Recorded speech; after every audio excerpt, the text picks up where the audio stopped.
Hi golden girl family, welcome to our channel. நம்ம லாஸ்டா போட்டிருந்த வீடியோக்கு நிறைய பேர் நல்ல ரெஸ்பான்ஸ் பண்ணிருந்தீங்க அண்ட் கமெண்ட்டுமே பண்ணிருந்தீங்க. உங்க எல்லாருக்குமே ரொம்ப ரொம்ப தேங்க்ஸ். இன்னைக்கு நம்ம என்ன வீடியோ பார்க்க போறோம் அப்படின்னு பாத்தீங்கன்னா, ஃபர்ஸ்ட் வந்து கோல்ட் அண்ட் சில்வர் ரேட் எப்படி இருக்கும் இனிமே அப்படின்றத பார்க்கலாம். வார் ஸ்டேட்டஸ் என்ன அப்படின்றதையும் பார்க்கலாம். அண்ட் நிறைய சப்ஸ்கிரைபர் சிஸ்டர் வந்து ஸ்கீம் ஜாயினிங் பத்தி, அது மாதிரி கோல்டு பர்ச்சேஸ் பத்தி எல்லாம் நிறைய டவுட்ஸ் எல்லாம் கேட்டிருக்கீங்க. சோ அதுக்கான ஆன்சர்ஸுமே இந்த வீடியோல நம்ம பார்க்க போறோம். சோ கண்டிப்பா உங்களுக்கு வந்து இந்த வீடியோ ரொம்பவே யூஸ்ஃபுல்லா இருக்கும். இப்பதான் நம்ம கோல்டன் கேர்ள் சேனலை நீங்க ஃபர்ஸ்ட் டைம் பாக்குறீங்கன்னா மறக்காம நம்ம சேனலை சப்ஸ்கிரைப் பண்ணி வச்சுக்கோங்க. ஏற்கனவே நீங்க சப்ஸ்கிரைப் பண்ணிருக்கீங்க அப்படிங்கும்போது அந்த லைக் அண்ட் ஹை பட்டனை கொடுக்க மறந்துடாதீங்க. வாங்க இப்ப நம்ம வந்து வீடியோக்குள்ள போலாம். சோ ஃபர்ஸ்ட் வந்து இன்னைக்கான கோல்ட் அண்ட் சில்வர் ரேட்டை பத்தி பார்த்தலாம். கோல்டு ரேட்டை பொறுத்த வரைக்கும் இன்னைக்கு பாத்தீங்கன்னா ஷாப் ரேட் வந்து ஒரு 15 rupees இன்க்ரீஸ் ஆயிருக்கு. 13,740 ரூபாய். மார்க்கெட் ரேட் அதே 13,750 ரூபாய் தான் வந்திருக்கு. சில்வர் ரேட்லயும் எந்த ஒரு சேஞ்சஸும் இல்லாம 250 ரூபாயிலேயே தான் இருக்கு. சோ இது காரணம் என்னன்னா, பெரிய அளவுக்கு மார்க்கெட்ல இன்னைக்கு மூவ்மெண்ட் இல்ல. ஆனா இதுக்கெல்லாம் சேர்த்து இன்னைக்கு ஈவினிங் வந்து நல்லாவே மார்க்கெட்ல மூவ்மெண்ட் இருக்கும். உங்க எல்லாருக்குமே தெரியும், இன்னைக்கு ஆகஸ்ட் 7ஆம் தேதி NFP டேட்டா வரப்போகுது. கோல்டுக்கு ஃபேவராவும் வரலாம், கோல்டுக்கு நெகட்டிவாவும் வரலாம். இதனுடைய ரிசல்ட்ஸ் வந்து நமக்கு 6 மணிக்கு தெரியும். நான் வந்து உங்களுக்கு போஸ்ட் டேப்லயும் நம்மளுடைய கமெண்ட் செக்ஷன்ல பின் பண்ணி வைக்கிறேன், மறக்காம செக் பண்ணிக்கோங்க. நாளைக்கு வந்து நீங்க சிட்டு பே பண்ண போறீங்க அப்படின்னா இந்த டேட்டாவை பேஸ் பண்ணி தான் கோல்டுனுடைய பிரைஸ் இருக்கும். அதுக்கு வந்து ரொம்பவே யூஸ்ஃபுல்லா இருக்கும். இது கோல்டு ரேட் இன்க்ரீஸ் ஆகிறதுக்கு இந்த US ஈரான் டீல தாண்டி எல்லா நாட்டு மத்திய வங்கிகளுமே நிறைய வந்து கோல்ட அக்யூமுலேட் பண்ணதுதான் ஒரு பெரிய ரீசனா சொல்றாங்க. எஸ்பெஷலி சைனா வந்து US டாலருக்கு மாற்றா கோல்ட தான் கொண்டு வரணும் அப்படின்னு ஒரு பெரிய முயற்சியா எடுத்து நிறைய கோல்ட வந்து அவங்க சேவ் பண்ணிட்டே வராங்க. சோ அதனால நமக்கு வந்து பிசிக்கல் கோல்டுக்கான டிமாண்ட் ஜாஸ்தி ஆகுது. அண்ட் அதே நேரம் அவங்க பேப்பர் கோல்டையுமே பேன் பண்ணிட்டாங்கன்னு சொல்லிட்டு நான் ஆல்ரெடி ஒரு வீடியோ போட்டிருந்தேன். சோ இது எல்லாம் சேர்ந்துதான் கோல்டு மேல ஒரு பெரிய டிமாண்ட் கிரியேட் பண்ணுது. அதனாலயுமே நமக்கு வந்து கோல்டு பிரைஸ் இன்க்ரீஸ் ஆயிட்டே போகுது. அதே நேரம் இப்ப வார பொறுத்த வரைக்கும் என்ன இருக்குன்னா, ஈரான் அண்ட் ஓமன் வந்து ஒரு டீலுக்கு வந்திருக்காங்க. அதாவது இந்த ஹார்மோஸ் நீரிணையை கடந்து போற கப்பல்கள்ட்ட இருந்து எவ்வளவு மதிப்பிலான சரக்கு வச்சிருக்காங்களோ அதுல இருந்து 7% வந்து ஈரானுக்கு கொடுக்கணும் அப்படின்னு சொல்லிட்டு அவங்க டீல்ல கொண்டு வர போறாங்க. பட் இந்த டீல் வந்து அமெரிக்காவால ஏத்துக்க முடியுமா அப்படின்றது எனக்கு தெரியல. ஏன்னா இதுக்கு முன்னாடி வரைக்கும் டோல் கட்டணம்னு சொல்லிட்டு எதுவுமே வசூலிக்கல. ஈரான் என்ன சொல்றாங்கன்னா, அவங்களுக்கு இந்த போர்னால ஏற்பட்டிருக்கிற இழப்பை ஈடுகட்ட தான் நாங்க இந்த 7% டாக்ஸ் போடுவோம் சொல்லிருக்காங்க. இதுக்கு ட்ரம்ப் அக்செப்ட் பண்ணாருன்னா இந்த டீல் வந்து ஓகே ஆகும். இல்ல அக்செப்ட் பண்ணலன்னா இன்னும் பெரிய லெவல்ல வார் வந்து இன்க்ரீஸ் ஆகும். அப்ப வந்து கச்சா எண்ணெயினுடைய பிரைஸ் வந்து இன்க்ரீஸ் ஆகும், கோல்டு பிரைஸ் டிக்ரீஸ் ஆகும். எல்லாமே பாத்தீங்கன்னா அப்கமிங் டீல்ஸ் ரிசல்ட்ஸ்லயுமே வந்து கோல்டு பிரைஸ் அடங்கி இருக்கு. அதே மாதிரி இன்னைக்கு ஈவினிங் வரப்போற இந்த டேட்டாவுமே கோல்டு மேல ஒரு மேஜர் இம்பாக்ட ஏற்படுத்த போது. சோ எப்படி வரும் அப்படின்றது நமக்கு 6 மணிக்கு தான் தெரியும். வெயிட் பண்ணி பார்க்கலாம். நம்ம நீங்க வந்து வழக்கம் போல உங்களுடைய கோல்டு சேவிங்ஸ், அது டிஜி கோல்டா இருக்கட்டும், இல்ல மந்த்லி சேவிங்ஸோ இல்ல காயின் சேவிங்ஸோ ஏதோ ஒரு வகையில உங்களுடைய சேவிங்ஸ தொடர்ந்து கண்டினியூ பண்ணிட்டே வாங்க. அப்ப வார் அப்டேட், கோல்டு ரேட்டுக்கான அப்டேட்ஸ் எல்லாமே தொடர்ந்து நான் வந்து சொல்றேன். அதை வச்சு நீங்க கூட உங்களுடைய சேவிங்ஸ்க்கு யூஸ் பண்ணிக்கலாம். சோ இப்ப வந்து நம்ம சப்ஸ்கிரைபர் சிஸ்டர்ஸ் கேட்டிருந்த, அதாவது கோல்டு பர்ச்சேஸ்க்கும் சரி கோல்டு ஸ்கீம்லயும் வரக்கூடிய முக்கியமான சந்தேகங்களுக்கான விடைகளை தான் பார்க்க போறோம். சோ இந்த இடத்துல எல்லாம் வந்து நீங்க ஸ்கிப் பண்ணிடாதீங்க. ஏன்னா கண்டிப்பா உங்களுடைய கோல்டு பர்ச்சேஸ்க்கும் சரி ஸ்கீம்ஸுக்கும் இதுல கொடுக்கிற டீடைல்ஸ் எல்லாம் ரொம்பவே யூஸ்ஃபுல்லா இருக்கும். ஃபர்ஸ்ட் வந்து அந்த சிஸ்டர் என்ன சொல்லிருந்தாங்கன்னா,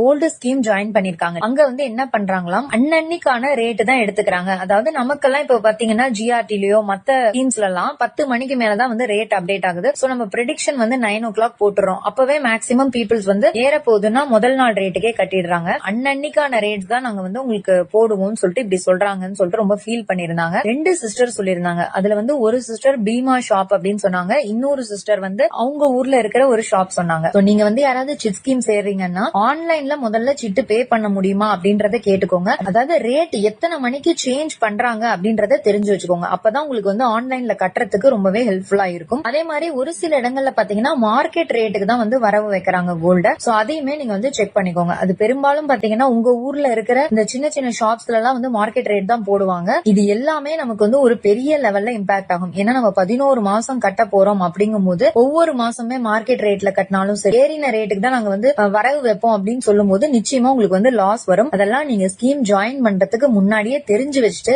அதுக்கப்புறம் ஸ்கீம் ஜாயின் பண்ணுங்க. அண்ட் செகண்டா பாத்தீங்கன்னா, நான் முந்தா நாள் வந்து ஒரு வீடியோ போட்டிருந்தேன். அதாவது கடன் இருக்கும்போது நம்ம சேவ் பண்ணலாமா அப்படின்னு சொல்லிட்டு அதுக்கான சில டிப்ஸ் எல்லாம் சொல்லியிருந்தேன். சோ ரெண்டுமே நீங்க சைட் பை சைடு எப்படி சேவ் பண்ணலாம் அப்படின்னு அன்னைக்கு வந்து எனக்கு ஒரு சிஸ்டர் வந்து மெயில் பண்ணிருந்தாங்க. சோ அவங்க என்ன கேட்டிருக்காங்கன்னா, இப்ப நீங்க வந்து ஒரு சைடு இன்கம் மாதிரி ஜெனரேட் பண்ணுங்க அப்படின்னு சொல்லிட்டு அதுல சொல்றீங்க. பட் எனக்கு வந்து என்ன டேலண்ட் இருக்கு, நான் எதுல வந்து பெஸ்டா இருக்கேன்னு எனக்கு ஃபர்ஸ்ட் புரியல. என்னோட ஹஸ்பண்டுடைய ஒரே ஒரு இன்கம் தான், அதுல வந்து என்னால குடும்பத்தை ரன் பண்ண முடியுது, அவ்வளவுதான். மத்தபடி சேவிங்ஸ் எதுவுமே பண்ண முடியல, எனக்கு ஒரு பாப்பாவும் இருக்காங்க, சோ அவங்கள விட்டுட்டு என்னால ஜாபுக்கு போக முடியல, ஃபர்ஸ்ட் எதுல நான் வந்து ஸ்கில்டா இருக்கேன் அப்படின்றதே எனக்கு தெரியல சிஸ்டர், அதுக்கு முதல்ல நீங்க எனக்கு எப்படி கண்டுபிடிக்கிறதுன்னு சொல்லுங்கன்னு கேட்டிருந்தாங்க. ஆக்சுவலா இது வந்து ரொம்பவே ஒரு இன்ட்ரெஸ்டிங்கான கேள்விதான். இது அவங்களுக்கு மட்டும் இல்ல, நம்ம சப்ஸ்கிரைபர் சிஸ்டர் நிறைய பேர் பாத்தீங்கன்னா இப்ப வேலைக்கு போக முடியாத ஒரு சூழ்நிலையில இருக்கலாம். எனக்கே பாத்தீங்கன்னா ஹெல்ப்புக்கு ஆள் இல்லாம நான் தான் வந்து பாப்பாவை பாத்துக்கிற மாதிரி இருக்கு, அதனாலதான் ஜாப் விடுற மாதிரி இருந்தது. சோ அதே பிரச்சனையில நிறைய பேர் இருப்பீங்க.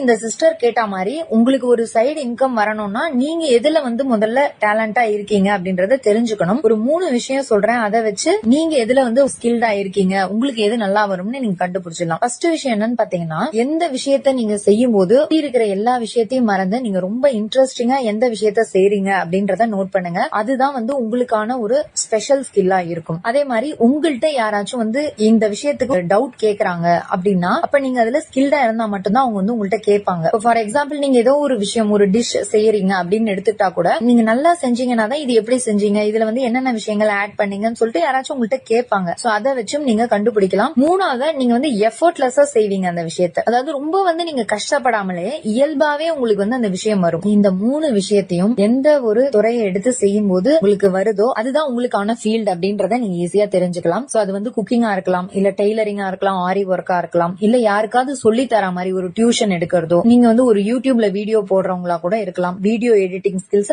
நிறைய விஷயங்கள் இப்ப இருக்கு. இதெல்லாமே நீங்க வந்து வீட்ல இருந்தே ஈஸியா செய்யலாம். அதை வந்து நீங்க சொன்ன அந்த 3 விஷயத்த வச்சு ஈஸியா கண்டுபிடிச்சிடலாம். சோ இதை நீங்க இம்ப்ரூவ் பண்ணிட்டீங்க அப்படின்னா வீட்ல இருந்தே உங்களுக்கு ஒரு பாசிவ் இன்கம் அப்படின்றது ஜெனரேட் ஆகும். அதை யூஸ் பண்ணி கூட உங்களுக்கான கடனை நீங்க வந்து அடைக்கலாம். இது வந்து இந்த சிஸ்டருக்காக மட்டும் நான் சொல்லல, நம்ம சப்ஸ்கிரைபர் சிஸ்டர் யார் உங்களுக்கு நான் சொன்ன விஷயங்கள் கரெக்டா இருக்குன்னா நீங்க கூட இதை எடுத்து செஞ்சு ஒரு இன்கம் ஜெனரேட் பண்ணி அது மூலியமா கூட கடனையும் நீங்க அடைக்கலாம், இல்ல வந்து உங்களுக்கு கோல்டு சேவிங்ஸ்க்குமே நீங்க வந்து யூஸ் பண்ணிக்கலாம். அதனாலதான் நான் வந்து மெயில்ல உங்களுக்கு ஆன்சர் சொல்லாம நான் வீடியோல இதுக்கான ஆன்சரை சொல்றேன் அப்படின்ட்டு சொல்லியிருந்தேன். சோ இப்ப வந்து இந்த கடன் அடைக்கிறதுக்கான ரேஷியோ ஒரு 100 ரூபாய் சம்பாதிக்கிறீங்க அப்படிங்கும் போது ஒரு 50 ரூபாய் நீங்க கடன் அடைக்கிறதுக்கு யூஸ் பண்ணலாம். நெக்ஸ்ட் ஒரு 50 ருபீஸ் நியூவா கோல்டு வாங்குறதுக்கு யூஸ் பண்ணலாம். அதாவது ஸ்கீம்ஸோ இல்ல வேற ஏதாவது காயின்ஸோ அந்த மாதிரி கூட வாங்கலாம். அதே மாதிரி உங்களுக்கு கடன் ஜாஸ்தியா இருக்குன்னா நீங்க 80-20 ரேஷியோ எடுத்துக்கலாம். ஒரு 80 ரூபாய் நீங்க கடன் அடைக்க எடுத்துட்டு 20 ரூபாய் மட்டும் சேவிங்ஸ்க்குன்னு சொல்லிட்டு நீங்க எடுத்து வைக்கலாம். இப்படி பண்ணும்போது என்ன ஆகும்னா அந்த வருஷம் முடிவுல நீங்க அந்த டார்கெட்டையுமே அச்சீவ் பண்ணிருப்பீங்க. கோல்டு சேவிங்ஸ்ல பழைய நகையும் கொஞ்சத்துக்கு கொஞ்சம் நீங்க வந்து திருப்பி இருப்பீங்க. சோ இந்த மெத்தட் தான் நானுமே இப்ப வந்து ஃபாலோ பண்ணேன். உங்களுக்கு இன்கம் எப்படி இருக்கு அப்படின்றத பார்த்துட்டு நீங்க வந்து கடனையும் அடைச்சு கோல்டும் சேவிங்ஸ் பண்ணலாம். இன்னொரு சிஸ்டர் என்ன கேட்டிருந்தாங்க அப்படின்னா,